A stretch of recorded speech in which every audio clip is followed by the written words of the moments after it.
Habib Rizik itu mau pulang dengan revolusi akhlak. Nah, kalau membuat kerusakan itu berarti bukan pengikutnya Habib Rizik, kita sikat. Kayak kemarin Pak Mahfud mengumumkan yang mau jemput silakan. Nah, baik gak tuh? Kita terima kasih. Terima kasih Pak Mahfud.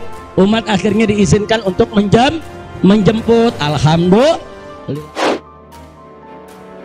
Padahal malamnya pidato dia itu terima kasih kan kepada Menko Polhukam yang sudah mengizinkan pulang. Nah, sekarang malah dibalik katanya salahnya Menko Polhukam. Sama sekali tidak relevan, hanya untuk menggiring masyarakat bahwa saya tidak salah. Yang salah Menko Polhukam karena mengizinkan saya pulang, kan begitu.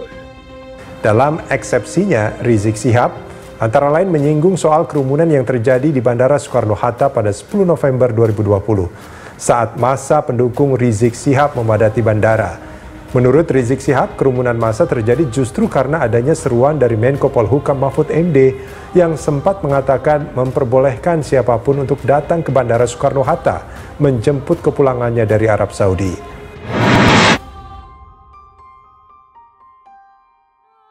Materi hukumnya itu kan salah alamat ya. Dia masuk dalam hukum pidana, di peradilan pidana. Sedangkan saya membuat izin itu hukum administrasi. Ya, hukum administrasi itu artinya bisa membuat diskresi, yaitu kebijakan yang menyimpang karena keperluan untuk saat tertentu, saat terbatas tertentu.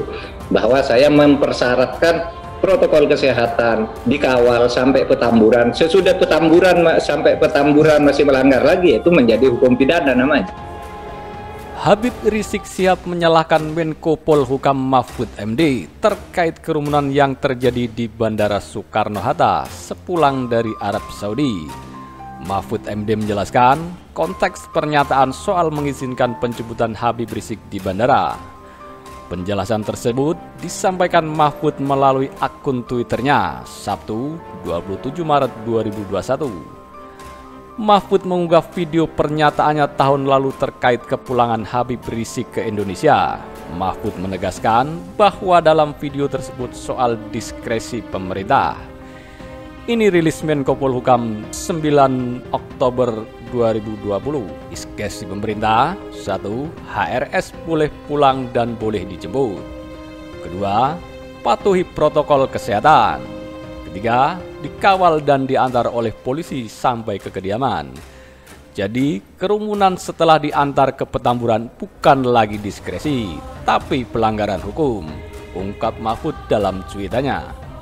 Nah, di situ karena Habib Rizik ingin pulang dan sudah menyatakan punya tiket dan sebagainya, lalu saya mewakili pemerintah, silahkan pulang. Selama ini juga tidak ada orang yang menghalangi pulang. Lalu rame-rame orang mau menjemput, saya bilang silahkan jemput. Silakan jemput, tetapi 1. jaga protokol kesehatan, 2. itu diawasi dan diantar oleh polisi sampai ke rumah gitu. Kalau sudah sampai rumah berarti diskresi udah selesai. Pelanggaran yang dilakukan setelah pembelian diskresi di dalam hukum administrasi negara itu pelanggarannya atas keadaan normal, aturan yang normal biasanya, lalu berlaku hukum pidananya seperti yang sekarang. Coba. Dari video tersebut jelas, waktu itu pulangnya HRS memang diizinkan dan dikawal secara resmi sebagai diskresi pemerintah via Polhukam sampai ke Petamburan. Undangan kerumunan telah diantar ke Petamburan yang terjadi malam harinya, besok-besoknya lagi, dan di tempat-tempat lain tentu sudah bukan diskresi pemerintah, imbuhnya. Menurut Mahfud, alasan Habib Rizik terbantahkan karena izin penjemputan merupakan diskresi dalam hukum administrasi, bukan hukum pidana. Jadi alibinya salah jika bilang penjemputan dan kerumunan di bandara adalah kesalahan Menko Polhukam karena memberi izin pulang dan menjemput. Penjemputan dan pengantaran itu adalah diskresi dalam hukum administrasi, bukan hukum pidana.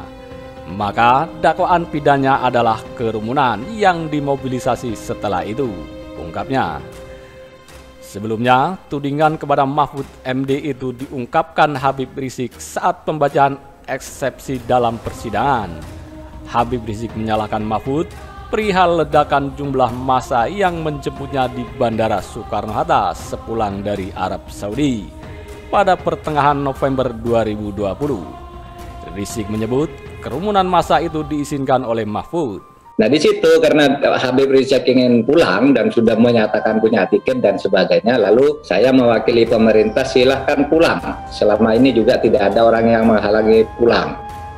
Ledakan jumlah massa penjemput di bandara adalah akibat dari pengumuman kepulangan saya dari Saudi yang diumumkan langsung oleh Menko Polhukam Mahfud MD di semua media TV nasional sambil mempersilahkan massa datang untuk menjemput. Lalu rame-rame orang mau menjemput, saya bilang silakan jemput, silakan jemput. Tetapi satu, jaga protokol kesehatan. Dua, itu diawasi dan diantar oleh polisi sampai ke rumah gitu. Kalau sudah sampai rumah berarti diskresi udah selesai. Pelanggaran yang dilakukan setelah pembelian diskresi di dalam hukum administrasi negara itu pelanggarannya atas keadaan normal, aturan yang normal biasanya, lalu berlaku hukum pidananya seperti yang sekarang. Coba. Rizik didakwa melakukan penghasutan yang berimbas pada kerumunan acara pernikahan anaknya yang berbarengan dengan Maulid Nabi Muhammad SAW di Petamburan, Jakarta Pusat. Rizik menilai kerumunan di Bandara Soekarno-Hatta lebih besar tetapi tidak ditindaklanjuti oleh pihak berwenang. Lah syarat kedua saya katakan jangan langgar protokol kesehatan, ikuti panduan aparat keamanan polisi untuk diantar ke Petamburan, ke rumah Habib Rizik. Sesudah sampai di Petamburan, ya berarti tidak boleh melakukan pelanggaran lagi karena hukum administrasi dari sudut diskresi itu sudah selesai begitu sampai di Petamburan. Rizik pun kembali menyinggung soal Mahfud yang mempersilahkan massa menjemputnya di bandara. Dia membandingkan dakwaan padanya soal penghasutan berimbas kerumunan dengan apa yang diucapkan Mahfud itu.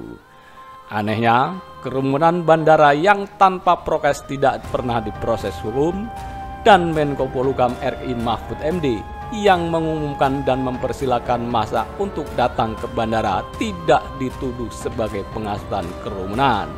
Berbeda dengan kerumunan Maulid di Petamburan yang sudah mengikuti prokes dan jumlah masanya tidak sebanyak kerumunan bandara, justru kepolisian dan kejaksaan sangat heroik memprosesnya. Sehingga saya dan panitia dituduh sebagai penghasut kerumunan serta dijerat dengan pasal hasutan, katanya. Nah ini yang diadili kan malamnya, besoknya lagi di tempat lain lagi dengan mengundang orang secara terbuka, kan gitu. Pendekatan persuasif sudah dilakukan, masih langgar lagi. Kemudian pidananya masuk di situ. Nggak apa-apa saya disebut, tetapi yang saya lakukan itu bukan hukum pidana, hukum administrasi yang namanya diskresi, penyimpangan untuk menyelesaikan sesuatu masalah yang mendesak gitu.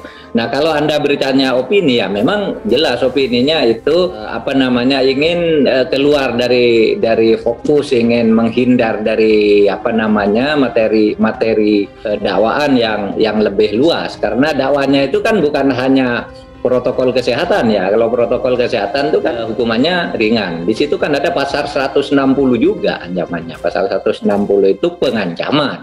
Itu lain lagi. Itu dakwaannya berlapis, tapi masyarakat dibawa ke opini seakan-akan ini soal protokol kesehatan saja. Padahal itu banyak dakwaannya seperti yang dibacakan oleh hakim.